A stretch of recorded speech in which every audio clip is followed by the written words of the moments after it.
लेकिन सब जीवों के शरीर नाश हो जाते हैं, जिसका समर्थन गीता अध्याय 15 श्लोक 16 भी करता है। आत्मा को अविनाशी इसीलिए कहा गया है क्योंकि आत्मा रूप में ब्रह्मा, विष्णु, महेश, दुर्गा व क्षर पुरुष यानी गीता ज्ञानदाता तथा सर्व प्राणियों की उत्पत्ति उसी पूर्ण परमात्मा ने की है।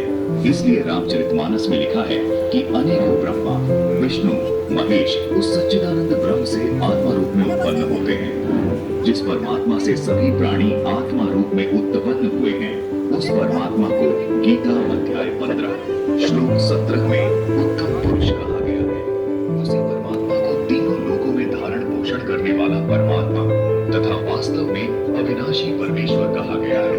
गीता अध्याय 4 श्लोक 5 और 9 में तथा गीता जी अध्याय 2 श्लोक 12 में तथा गीता अध्याय 10 श्लोक 2 में गीता ज्ञानदाता यानी क्षर पुरुष ने अपने आप को नाशवान कहा है तथा स्वीकार किया है कि अर्जुन मेरे और तेरे बहुत जन्म हो चुके हैं, उनको क्यों नहीं जानता, मैं जानता हूँ। इससे सिद्ध हो जाता है कि क्षर पुरुष यानी गीता ज्ञानदाता जो ब्रह्मा, विष्णु, महेश के स्थूल शरीर का पिता है, वो भी अविनाशी नहीं है, उसका शरीर भी नष्ट होता है।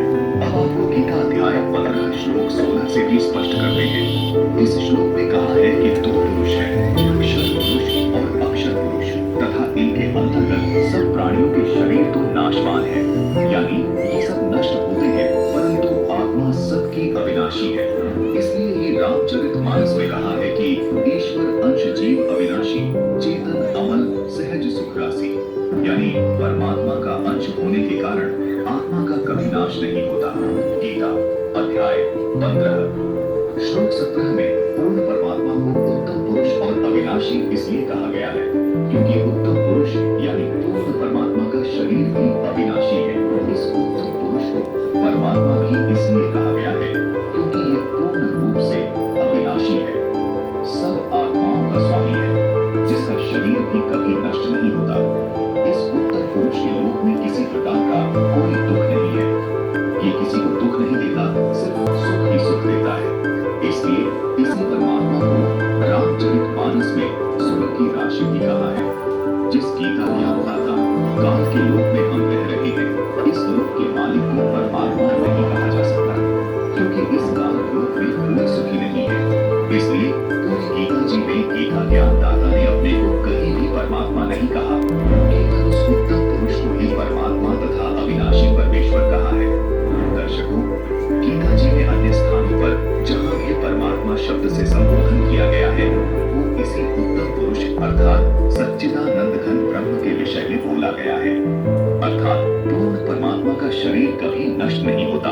इसलिए इस श्लोक में लिखा है कि वो उत्तम पुरुष तो अन्य ही है जो वास्तव में अविनाशी है, उसी को परमात्मा कहा गया है।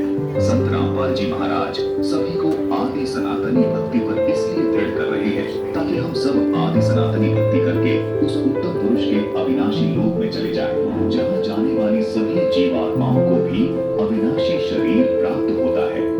अविनाशी शरीर होने के कारण उस शाश्वत लोक में पुनर्जन्म व मृत्यु नहीं होती, जहाँ जाने के बाद साधक लौटकर इस काल लोक में कभी वापस नहीं आए। इसी को पूर्ण मोक्ष कहा जाता है।